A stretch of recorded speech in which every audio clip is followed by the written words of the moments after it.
Yahoo! Hello, hello, hello mga masters and mga ka-G!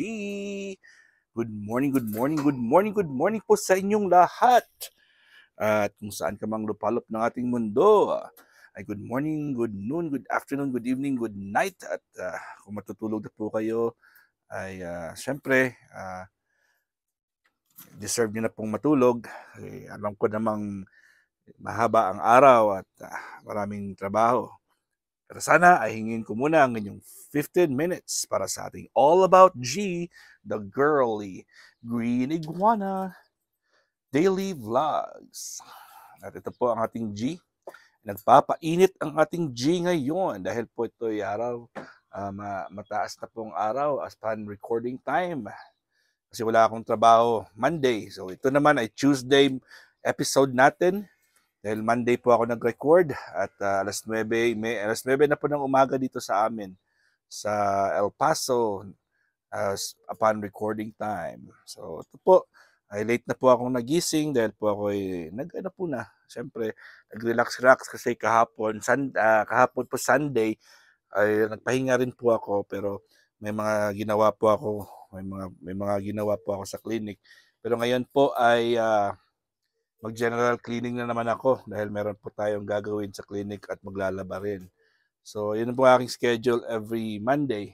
Pero ngayon po ay Tuesday po ito upon viewing, 6 a.m. in the morning, Philippine time. Ito po ang ating G, so pretty na G natin.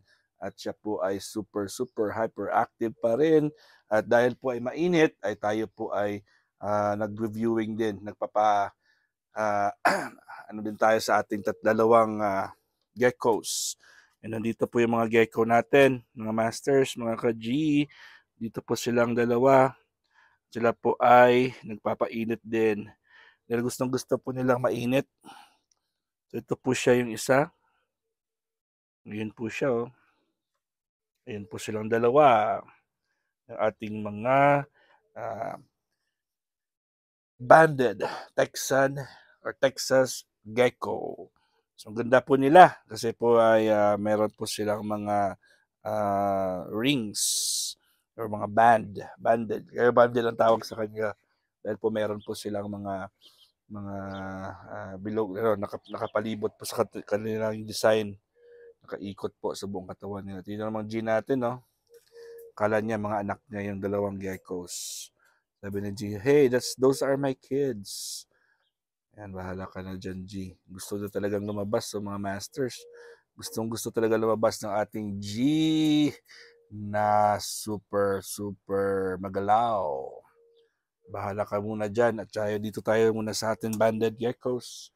Tayo po ay maglalaro muna sa kanila, G. So, bubuksan natin yung kanilang cage. Yung kanilang geckos.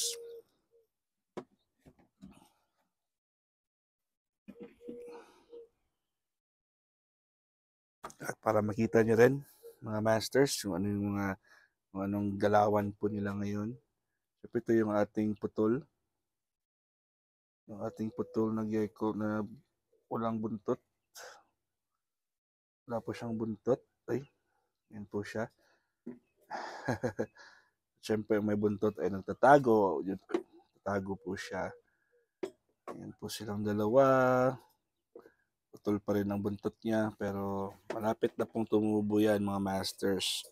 Malapit na pong tumubo yan. Dahil po ay siyempre tutubo naman yan kasi bata pa sila. Yan. Yung G natin ay hindi pa rin mapakali. Hindi pa rin mapakali ang G. Sorry mga master. Sorry. Ang ating ay magalaw. Ito po ang ating ayun po si G. Ayun po dito sa baba ang kanyang dalawang mga anak. Anak talaga na. Kasi babae na yung G natin. Kasi pa-adapt na lang natin ito. Baka kainin niyo, no? Malamang kakainin ng G. Hindi naman kakainin yan kasi hindi naman kumakain si G natin ng insekto. Yan po siya, oh. Yan po ang ating banded Texas gecko. At papalakihin lang po natin sila Kasi syempre, alagaan natin. Nagpapahawak na rin po siya. Papahawak na rin po yung ating gecko. At hindi naman natin ito sinasaktan. Alam naman po nila na hindi naman sila sinasaktan. Kaya pahawak naman siya. Hawakan muna ni Daddy. Ayaw na magpahawak mga masters. Pero kahapon nagpapahawak naman siya kahapon nung nilaruan ko po siya. Yan po. Yan. Hop on. Just hop on Daddy's hands. Hop lang. Sasakay ka lang naman sa kamay ni Daddy mo. Ba't ayaw mo magpahawak? Mabuti pa yung isa, nagpapahawak yan. Ayan mga masters, at hindi ayaw na magpahawak sa akin, bahala siya dyan, ayaw niya magpalaro sa akin. Ngayon, pero pwede natin kunin yan kung gusto talaga natin maglaro, di ba? O kunin natin yan, magpapalaro yan, magpapahawak talaga yan. Wala namang choice yan eh. Wala naman siyang choice, magpapahawak naman yan. Yan po siya oh. Yun po ang ating Texas, ating banded Texas gecko. Ay. Nung kwenta naman ito yung ating yung lock natin nag-o-open. Kailangan natin i-lock talaga. Hindi natin tingin Ayan po mga masters, ang G natin ay nakatingin po sa kanilang dalawa. Sabi niya, ito po yung aking mga anak, ito ba yung itlog ko? Sila ba yung itlog ko? Oo, G. Naliligo pala si G natin sa swimming pool niya. At hindi ko po, naliligo pala ang G natin sa kanyang swimming pool. So, anong balita mga masters, mga ka-G? At syempre, mamaya po ay meron na naman tayong premiere promotion sa Team Kuroda. At ang ating dahil tatlo po yung ating hosts. Syempre yung ating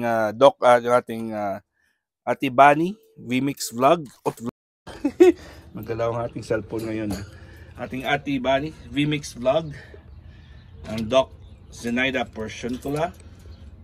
And syempre ating Daday Mix TV. Sila po yung ating tatlong hosts for today sa ating 154th Team Kuroda Premiere Promotion. And sa Thursday, syempre yung ating Mercy Kitchenette. And then ang ating Drayson Mabunay PWD Vlogs. And ang ating Rowena Miliares. Ang last batch ay si Ann Kotick Channel. So every Friday po, every Thursday po ay 4 yung hosts. 3 pag Tuesday, 3 din pag Sunday. And meron tayong Sabado Tambayan every Saturday. Yun ang ating schedule sa Team Kuroda, mga masters and mga ka-G. Kaya maraming salamat po sa mga love and support nyo. Alam ko na po na nakasubaybay din po kayo sa schedule natin. At hindi lang po ito limited sa Team Kuroda, pero sa mga available po. Ang yung Sabado Tambayan po ay limited po sa Team Kuroda. Pero yung premiere promotion ay pwede open to all. Basta maximum of 12 minutes. At dapat po nandyan po talaga sa buong show na makasubaybay at mag-record at mag-replay. Para po ay at saka din kami sa Team Kuroda po ay naghihingi po kami ng resibo sa mga members ng Team Kuroda kasi po yun talaga yung ating bread and butter ng ating program.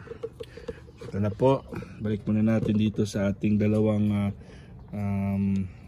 mga cute na mga banded Texas gecko. Kunin natin yung isa. Ano po siya? Gusto niya mapahawak din pero natatakot lang yun. Pero maano din yan. Masasanay din po yan. Masasanay din po yan kasi po ay ayan po, masasanay din yan.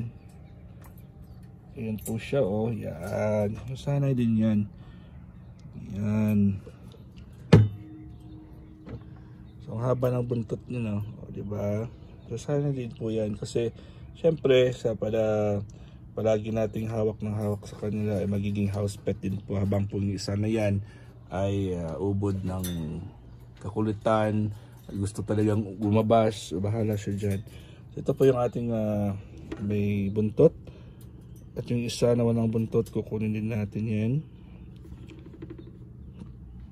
Yung walang buntot ay kailangan din natin yan dahil po ay syempre siya po yung original natin. Lalaruan din natin yan. Ito mabilis lang to kunin kasi nagpapahawak talaga to. Ayan, nagpapahawak talaga yan ang walang buntot. Ayan, nagpapahawak yan. Tagal ko na pong nahawakan ito. Nagpapahawak talaga to si walang buntot. Ayan. So cute talaga. Cute nila. Ang cute niya at saka mabait po sila. Wala naman tayong magagawa. Wala naman silang ginagawa dito kundi yung lang maghihintay lang po kung anong gagawin sa kanila. O diba? Ayan, so balik natin siya. Balik natin yung mga natanggal natin na mga bato.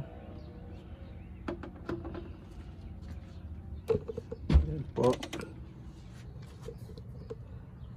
So syempre yung ating isa yung hindi na yung may buntot. Bang cute nila. Ang cute po nila, di ba? So, talagaan na lang natin ito kasi nandito lang naman yan sa akin at wala naman ibang gagawin kundi yan lang po sa kanilang bahay. May tubig naman at ocean minerals yan at calcium powder. At ito naman yung ating makulit na babaeng iguana. Ayun lang po siya. Maghihintay lang po ng kanyang time kung kailan siya makakascore at makakalabas. Yan yung bagong galawan ng ating G.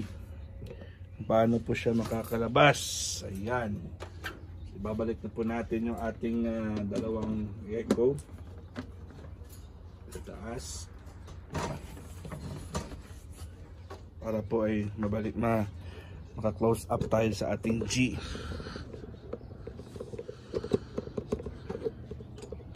G na natin na super kulit. Sa kakulitan, wala na pang tatalo sa G natin. Ayan na po ang G natin. Ang laki-laki ng tiyan. Hindi naman buntis pero nangingitlog. O diba mga masters? Saan ka pa dyan? Hindi buntis pero nangingitlog. Dahil po yan ang kanilang traits.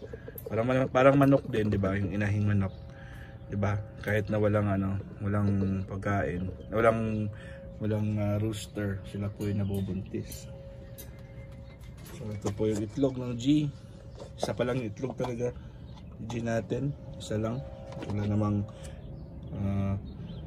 ganda ng itlog niya. Kikita niya ba? Clear. Meron pong yellow na orange at yellow. Ayan.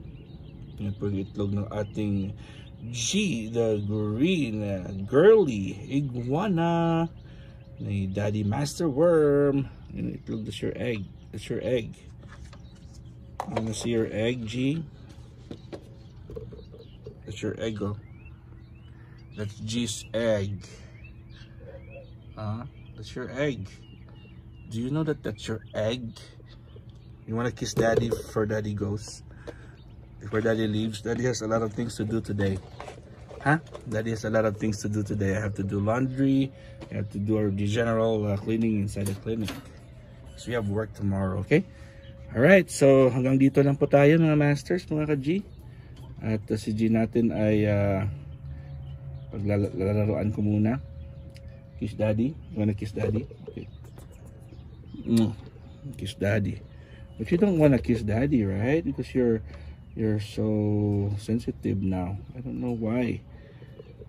Alright mga masters, maraming salamat ulit sa inyong love and support. Hindi ko po mapapalabas si G dahil bubukas yung pintuan at baka pa siya ay bubulakbol.